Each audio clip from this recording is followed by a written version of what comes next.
জাতীয় বাজেট 2026-27 বাস্তবায়নের প্রাক্কালে দেশের অর্থনৈতিক অগ্রাধিকার, বিনিয়োগ পরিবেশ এবং ভবিষ্যৎ প্রবৃদ্ধি নিয়ে উদীয়মান ব্যবসায়ী নেতা, উদ্যোক্তা, বিনিয়োগকারী ও নীতি নির্ধারকদের অংশগ্রহণে প্রথমবারের মতো অনুষ্ঠিত হয়েছে Dhaka forum initiative pre budget round table 2026।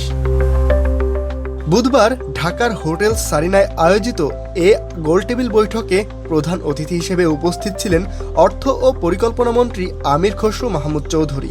বিশেষ অতিথি হিসেবে উপস্থিত ছিলেন প্রধানমন্ত্রীর বিনিয়োগ ও পুঁজিবাজার বিষয়ক বিশেষ সহকারী তানভীর গনি এবং বিএনপির পররাষ্ট্র বিষয়ক কমিটির সদস্য Israfil Khasru.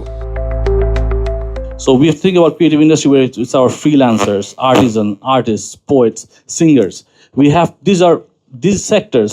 We have people working in these sectors, but these sectors are not formalized. আলোচনায় দেশের নতুন প্রজন্মের উদ্যোক্তা ও ব্যবসায়ী নেতারা সরাসরি তাদের মতামত, উদ্বেগ ও প্রত্যাশার কথা তুলে ধরেন। বৈঠকে বেসরকারি খাতের প্রতিযোগিতা সক্ষমতা বৃদ্ধি, বিনিয়োগ ও নিয়ন্ত্রক সংস্কার, ব্যবসা বান্ধব পরিবেশ তৈরি, পুঁজিবাজার উন্নয়ন, সৃজনশীল অর্থনীতি, সবুজ অর্থনীতি এবং নীল অর্থনীতির সম্ভাবনা নিয়ে আলোচনা হয়।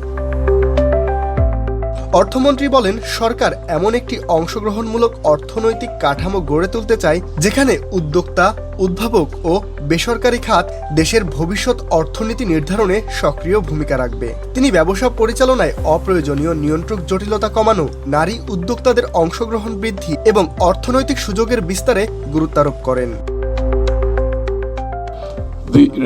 রেগুলেশনের পর রেগুলেশন বাড়তে থাকে, কারণ তারা তো রেগুলেশন মানে না। রেগুলেশন হয়তো বাকি লোকের জন্য, যারা অলিগার্ড তাদের জন্য তো রেগুলেশন নেই, তারা তাদের মতো করে কাজ করে। এই জন্য Bangladesh gradually have become over regulated to protect those people. তো যেহেতু আমরা ইলেক্টেড গভর্নমেন্ট, আমাদেরকে as I said, the very slogan is democratization of economy, and that's where it come from, that ওই জায়গা থেকে ডিপার্চারের জন্য আমাদেরকে এই স্লোগানটা আনতে হয়েছে, we want to democratize the economy. এছাড়া তিনি কৃত্রিম বুদ্ধিমত্তা, এআই, ডিজিটাল পাবলিক ইনফ্রাস্ট্রাকচার, সৃজনশীল অর্থনীতি ও ফ্রুগাল ইনভেনশনকে বাংলাদেশের ভবিষ্যৎ অর্থনৈতিক প্রবৃদ্ধির গুরুত্বপূর্ণ খাত হিসেবে উল্লেখ করেন। অংশগ্রহণকারীরা 2034 সালের মধ্যে বাংলাদেশকে $1 ট্রিলিয়ন অর্থনীতিতে রূপান্তরের লক্ষ্য নিয়েও মতবিনিময় করেন।